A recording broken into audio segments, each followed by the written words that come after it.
ക്ഷേത്രങ്ങളിലെ പൂജകൾ പോലെ തന്നെ അനുഷ്ഠിച്ചു വരുന്ന സുപ്രധാനമായ ഒരു ചടങ്ങാണ് അഭിഷേകം. നിത്യേനയുള്ള പൂജ, മന്ത്രജപം, ആരതി തുടങ്ങിയവ പോലെ അഭിഷേകവും വളരെ പ്രധാനമാണ്. പ്രതിഷ്ഠാകാലം, ഉത്സവകാലം, ആപൽക്കാലം എന്നീ പ്രത്യേക അവസരങ്ങളിലും ദേവതകൾക്ക് ക്ഷേത്രങ്ങളിൽ വിശേഷമായി അഭിഷേകം നടത്താറുണ്ട്. അഭിഷേകം ദേവതകളോടുള്ള നമ്മുടെ പ്രാർത്ഥനയും പൂജയുമാണ്. ഈശ്വരൻ്റെ കൃപയും അനുഗ്രഹവും പ്രധാനമാകുവാൻ അഭിഷേകം വഴിപാടായി നടത്താവുന്നതാണ്. വിധിപ്രകാരം അഭിഷേകം നടത്തിയാൽ ഭാഗ്യവും സമൃദ്ധിയും ലഭിക്കുകയും ആത്മീയവും ഭൗതികവുമായ ഉയരങ്ങളിൽ ഭക്തരെ കൊണ്ടുചെന്നെത്തിക്കുകയും ചെയ്യുന്നു. സർവ്വപാപശമനമാണ് അഭിഷേകം കൊണ്ട് ലഭിക്കുന്ന മറ്റൊരു ഫലം. ഭഗവാന്റെ പാതാരവിന്ദങ്ങളിൽ ശരണം പ്രാപിക്കുന്ന വഴിപാടാണ് അഭിഷേകം. അഭിഷേകത്തിന് ഉപയോഗിച്ച ജലമോ തീർത്ഥമോ പാലോ സേവിക്കുന്നത് വളരെ ശ്രേഷ്ഠമാണ്. മിക്ക ക്ഷേത്രങ്ങളിലും പൂജയ്ക്കും ആരാധനയ്ക്കും ശേഷം നൽകുന്ന തീർത്ഥം അഭിഷേകദ്രവ്യങ്ങളായിരിക്കും. വിഗ്രഹങ്ങൾ മന്ത്രപുരസരം കുളിപ്പിച്ച് ശുദ്ധി ചെയ്യുന്ന ചടങ്ങാണ് അഭിഷേകം. ശുദ്ധജലം കൊണ്ടുള്ള അഭിഷേകം എല്ലാ ദേവീദേവന്മാർക്കും ചെയ്യാവുന്നതാണ്. പുണ്യാഹാദി മന്ത്രങ്ങളോടെയാണ് അഭിഷേകം ചെയ്യുക. ശംഖുകൊണ്ടാണ് സാധാരണയായി അഭിഷേകം ചെയ്യുന്നത്. നിത്യേനയുള്ള അഭിഷേകത്തിന് പുറമേ വിശേഷാൽ അഭിഷേകങ്ങളും പല ക്ഷേത്രങ്ങളിലും പതിവുണ്ട്. പുണ്യാഹമന്ത്രം, സപ്തശുദ്ധി, പുരുഷസൂക്തം, ഭാഗ്യസൂക്തം, ശ്രീരുദ്രം എന്നിങ്ങനെ പല മന്ത്രങ്ങൾ ജപിച്ചാണ് അഭിഷേകം ചെയ്യുന്നത്. പശുവിൻ പാല്, ഇളനീർ എന്നിവ എല്ലാ ദേവന്മാർക്കും അഭിഷേകദ്രവ്യമാണ്.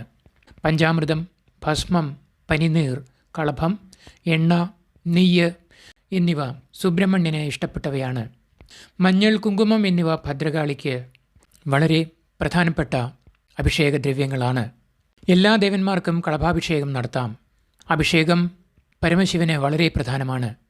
ധാര, രുദ്രാഭിഷേകം, ദ്രവ്യാഭിഷേകം എന്നിവ ശിവന് പ്രിയപ്പെട്ടതാണ്. അഷ്ടാഭിഷേകം മിക്ക ദേവന്മാർക്കും ചെയ്യാവുന്നതാണ്.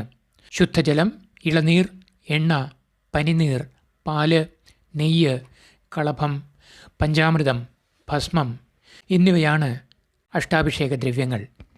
ഒരാളുടെ ജീവിതത്തിൽ അറിയാവുന്നതോ അറിയാത്തതോ ആയ എല്ലാ ആപത്തുകളിൽ നിന്നും അവർക്ക് സംരക്ഷണമായി ഭഗവാന്റെ അനുഗ്രഹവും പ്രാപ്തമാക്കുന്ന വഴിപാടാണ് അഭിഷേകം.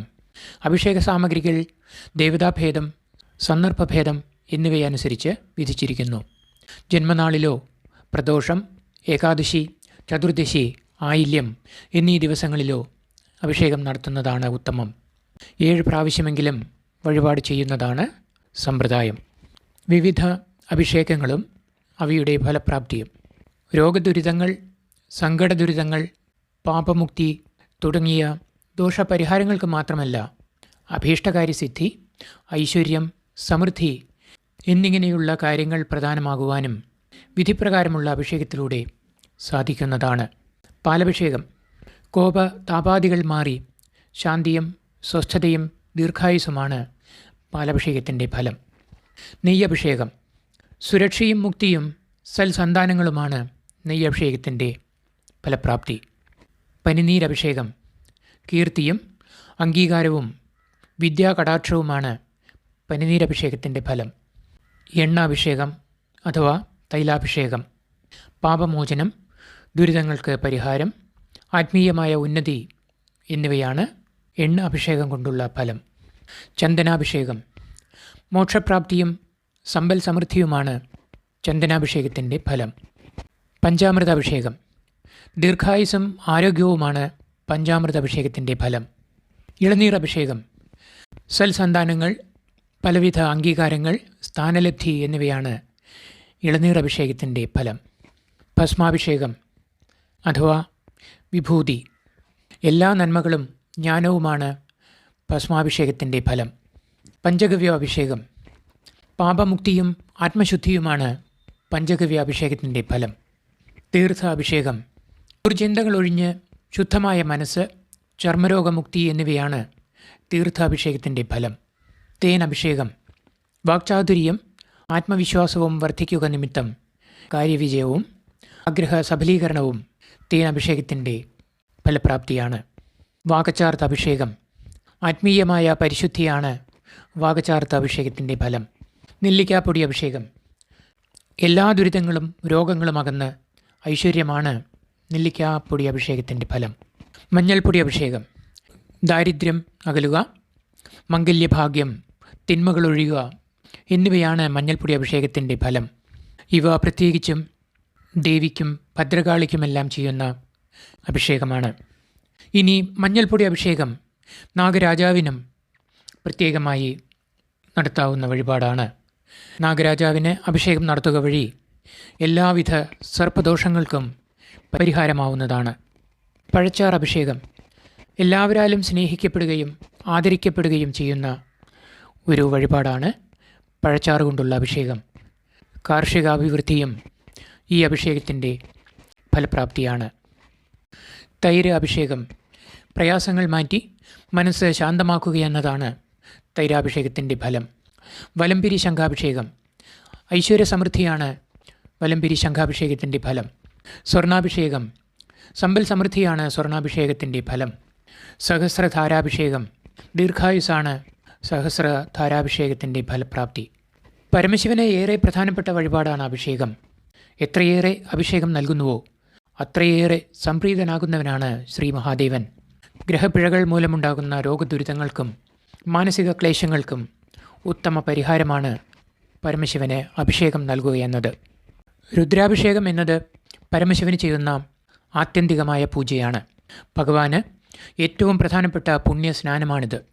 രുദ്രസൂക്തം മുഴുവനായും ഉച്ചരിച്ചുകൊണ്ടാണ് രുദ്രാഭിഷേകം നടത്തുക. ശിവനെ ആരാധിക്കാനും അനുഗ്രഹം നേടാനുമുള്ള ഏറ്റവും ശക്തമായ മാർഗമാണിത്. ഈ പൂജയിൽ പാൽ, ഗംഗാജലം, തേൻ, തൈര്, കരിമ്പിൻ നീര്, കൂവളയില തുടങ്ങിയ വിവിധ സുഗന്ധദ്രവ്യങ്ങളും പുണ്യവസ്തുക്കളും ഉപയോഗിച്ച് ശിവലിംഗത്തെ അഭിഷേകം ചെയ്യുന്നു. ശബരിമലയിലെ അഭിഷേകപ്രിയനായ അയ്യപ്പൻ്റെ ഇഷ്ട വഴിപാടുകളിലൊന്നാണ് അഷ്ടാഭിഷേകം. കളഭം, ഭസ്മം, തേൻ, പാൽ, പനിനീര്, പഞ്ചാമൃതം, നെയ്യ്, കരിക്ക് എന്നിവ ഉപയോഗിച്ചാണ് ഇവിടെ അഷ്ടാഭിഷേകം നടത്തുന്നത്. അയ്യപ്പന് സമർപ്പിക്കുന്ന വളരെ പ്രധാനപ്പെട്ട ഒരു വഴിപാടാണ് നെയ്യഭിഷേകം. അയ്യപ്പനെ വിളിക്കുന്നത് തന്നെ നെയ്യഭിഷേകപ്രിയനെന്നാണല്ലോ. പ്രതിഷ്ഠ കഴിഞ്ഞപ്പോൾ ശബരിമലയിൽ ആ സമയം തന്നെ നെയ്യഭിഷേകം നടത്തിയിരുന്നു. അഗ്നിക്കിരയായ സ്ഥലം ശീതപ്പെടുത്താനും ചൈതന്യത്തിൽ സ്നേഹമയം നിറയ്ക്കാനുമാണ് നെയ്യ് ഉപയോഗിച്ച് അഭിഷേകം നടത്തുന്നത്. ഇരുമുടിക്കെട്ടിൽ ഭക്തർ കൊണ്ടുവരുന്ന നെയ്ത്തേങ്ങയിലെ നെയ്യാണ് അഭിഷേകത്തിനെടുക്കുക. നെയ്ത്തേങ്ങയിലെ ജീവാത്മാവാണ് നെയ്യ്. ഇതെടുത്തു കഴിഞ്ഞാൽ പിന്നെ ജഡമാണ് നെയ്ത്തേങ്ങാമുറി. ജീവാത്മാവിനെ ഭഗവാനിൽ ലയിപ്പിക്കുന്നതാണ് നെയ്യഭിഷേകം. ജഡമായതിനാലാണ് നെയ്ത്തേങ്ങാമുറി ഹോമകുണ്ടത്തിൽ അർപ്പിക്കുന്നത്. അഭിഷേകം ചെയ്ത നെയ്യ് ദിവ്യപ്രസാദമായാണ് കരുതുന്നത്. ഭക്തർ വീടുകളിലേക്ക് കൊണ്ടുപോകാറുള്ള ഈ നെയ്യ് അനവധി രോഗങ്ങളുടെ ശാന്തിക്ക് ഔഷധമായി ഉപയോഗിച്ചു വരുന്നു. പ്രസിദ്ധമായ വൈശാഖ മഹോത്സവത്തോടനുബന്ധിച്ച് കൊട്ടിയൂരിൽ പെരുമാളിന് അർപ്പിക്കുന്ന ഇളനീർ അഭിഷേകം ഏറെ പ്രസിദ്ധമാണ്. ഈ അഭിഷേകം ഇളനീരാട്ടം എന്നാണ് അറിയപ്പെടുന്നത്.